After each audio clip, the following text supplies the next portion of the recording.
दिल्ली में अब तक 3 महिला सीएम रह चुकी हैं। इसमें सुषमा स्वराज, शीला दीक्षित और आतिशी का नाम शामिल है।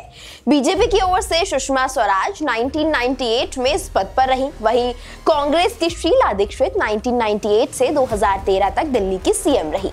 आप की आतिशी 21 सितंबर 2024 से 9 फरवरी 2025 तक सीएम की कुर्सी पर बैठी। अब सवाल ये है कि क्या दिल्ली को फिर से अब एक महिला मुख्यमंत्री मिलने जा रही है? दिल्ली विधानसभा में प्रचंड जीत के बाद भारतीय जनता पार्टी यानी बीजेपी में अब मुख्यमंत्री को लेकर गहरा मंथन चल रहा है। 27 साल का वनवास, जी हाँ, 27 साल के बाद बीजेपी किसके सर पर सेहरा बांधेगी, इसको लेकर राजनीतिक गलियारों में कई नाम चल रहे हैं। ये भी हो सकता है कि बीजेपी किसी महिला विधायक को भी राष्ट्रीय राजधानी का अगला सीएम बना दे।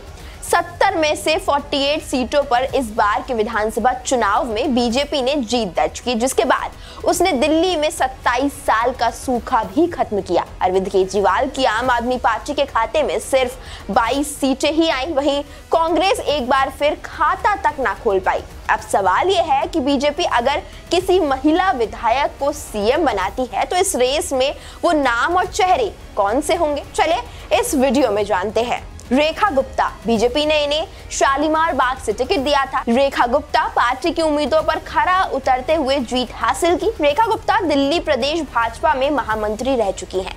इस समय महिला मोर्चा की राष्ट्रीय उपाध्यक्ष हैं। वो वर्ष 2022 में नगर निगम पार्षद चुनी गई थी।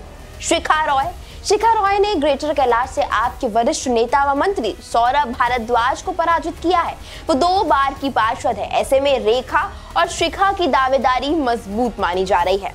पूनम शर्मा ने वजीरपुर सीट से जीत दर्ज की। उन्होंने आपके राजेश गुप्ता को हराया। बीजेपी नेता ने आपके राजेश गुप्ता को अच्छी खासी मात दी। नीलम पहलवान, बीजेपी ने इन्हें नजफगढ़ से टिकट दिया था। नीलम के सामने आपके तरुण कुमार थे। नीलम पहलवान को इस सीट पर 1,01,708 वोट मिले, वहीं तरुण कुमार के खाते में 29,009 वोट आए। वैसे दिल्ली का अगला सीएम कौन होगा, इसे लेकर अटकलों का दौर चल रहा है। पार्टी ने बिना किसी सीएम फेस के चुनाव लड़ा था, इसलिए अब नए मुख्यमंत्री के नाम को लेकर सस्पेंस बना हुआ है।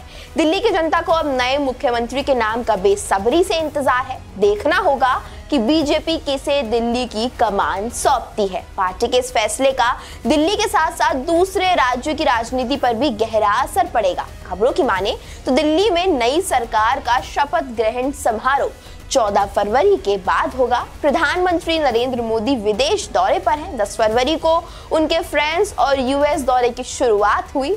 उनके वापस लौटने के बाद ही नई सरकार का शपथ ग्रहण होगा। लेकिन आप लोगों को क्या लगता है, अगर महिला सीएम चुनी गई बीजेपी से तो वो कौन हो सकती है? हमें कमेंट्स करके बताएं और फॉलो करें देश के नेता को।